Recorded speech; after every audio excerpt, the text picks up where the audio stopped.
Hello అండి, అందరికీ నమస్తే. నేను మీ అంజలి. వెల్కమ్ టు అవర్ ఛానల్ రుచుల సంగమం. ఈరోజు వీడియోలో వాటర్ క్యాండిల్స్ ఎలా తయారు చేసుకోవాలో చూద్దామండి. మనకి దీపావళి వస్తుంది కదా, దీపావళికి ఎన్ని రకాల లైటింగ్స్ పెట్టుకున్నా సరిపోదు అనిపిస్తుంది.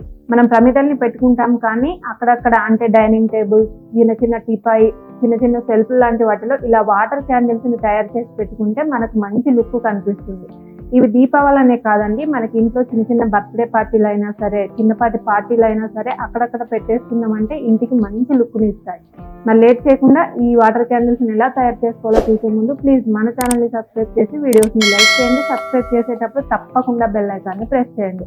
ఇక లేట్ చేయకుండా ఈ వాటర్ క్యాండిల్స్ ని ఎలా తయారు చేసుకోవాలో చూద్దాం. చూడండి, ఈ వాటర్ క్యాండిల్స్ తయారు చేయడానికి ఇలా మన ఇంట్లో ఉండే గాజు కప్స్ కానీ లేదంటే గాజు గ్లాసులను కానీ యూజ్ చేసుకోవచ్చు. ఇలా గాజు ఐటమ్స్ లేని వాళ్ళు ఇంట్లో మామూలుగా ఇలా డిస్పోజబుల్ గ్లాస్ ఉంటాయి కదండి, వాటిని కూడా యూజ్ చేసుకోవచ్చు. లేదంటే కూల్ డ్రింక్స్ బాటిల్స్ యొక్క అడుగున కట్ చేసి కూడా యూజ్ చేసుకోవచ్చు. ఏవైనా పర్వాలేదండి, ట్రాన్స్పరెంట్ గా ఉండాలి. అప్పుడే మనకి ఈ వాటర్ క్యాండిల్స్ అందంగా కనిపిస్తాయి. ఇప్పుడు ఈ గ్లాసుల్లోకి వాటర్ ని వేసుకోవాలి. ఫుల్ గా వేసుకోవద్దండి, పైన కొద్దిగా వదిలేయాలి. ఈ వాటర్ లోకి కొద్దిగా కలర్ ని యాడ్ చేసుకోవాలి. ఇలా ఫుడ్ కలర్ అయినా ఏం లేదండి, మనకి రెగ్యులర్ గా ముగ్గుల్లో వేసే కలర్స్ ఉంటాయి కదా, వాటిని కూడా యూజ్ చేసుకోవచ్చు. ఆ కలర్స్ కూడా లేదు అనుకుంటే మనం పసుపు కుంకుమ ఉంటుంది కదండి, వాటితో కూడా వాటర్ ని మిక్స్ చేసుకోవచ్చు. ఇలా కలర్ వేయడం వల్ల ఈ వాటర్ క్యాండిల్స్ అందంగా కనిపిస్తాయి. చూడండి, కలర్ వేయగానే ఎంత బాగా కనిపిస్తున్నాయో. ఇలా రెడీ చేసి ఇంట్లో పెట్టడం వల్ల చాలా లుక్ వస్తుందండి. చేయడం కూడా చాలా ఈజీ.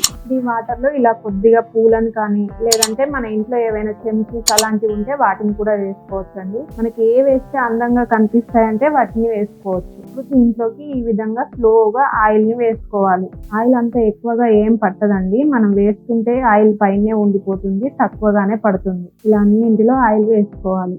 2 days బ్యాకే ఆయిల్ పీల్చకుండా అస్సలు విరిగిపోకుండా చక్కగా వెలిగే పిండి ప్రమిదల్ని ఇంట్లో ఏ విధంగా తయారు చేసుకోవాలో వీడియో పోస్ట్ చేశానండి, ఒకసారి చెక్ చేయండి. లింక్ డిస్క్రిప్షన్ లో ఇస్తాను. చూడండి, ఈ విధంగా ఆయిల్ ని వేసుకోవాలి. స్మెల్ కోసం ఇలా కొద్దిగా పర్ఫ్యూమ్ వేస్తున్నానండి. మీరు ఇలా పర్ఫ్యూమ్ అనే కాదు, కర్పూరాన్ని వాటర్ లో కూడా కరిగించుకోవచ్చు. ఇలా వేసుకుంటే వెలుగుతున్నప్పుడు మంచి స్మెల్ వస్తుంది. ఇప్పుడు వర్క్ చేసుకోవడానికి ఇలా మన ఇంట్లో ఇలాంటి కవర్స్ ఉంటాయి కదండి, కాస్త మందంగా ఉన్న కవర్ ని తీసుకోవాలి. ఇలాంటి కవర్ లేదనుకుంటే డిస్పోజబుల్ గ్లాసుల్ని కూడా కట్ చేసుకొని యూజ్ చేసుకోవచ్చు. చూడండి, ఈ విధంగా చిన్నగా కట్ చేసుకొని దీన్ని ఇలా ఫోల్డ్ చేసుకోవాలి. ఇప్పుడు దీన్ని రౌండ్ షేప్ వచ్చేలాగా కట్ చేసుకోవాలి. ఇప్పుడు దీంట్లో వత్తిని ఇలా తీసుకోవాలి. చూడండి, ఈ విధంగా వత్తుల్ని రెడీ చేసుకోవాలి. చూడండి, నేను ఇలా అన్ని వత్తుల్ని రెడీ చేసి తీసుకున్నాను. ఇప్పుడు ఈ వత్తులకి ఇలా కొద్దిగా ఆయిల్ ని అంటించుకోవాలి. ఇలా అంటించిన తర్వాత నెమ్మదిగా ఇందులో పెట్టేసేయాలి.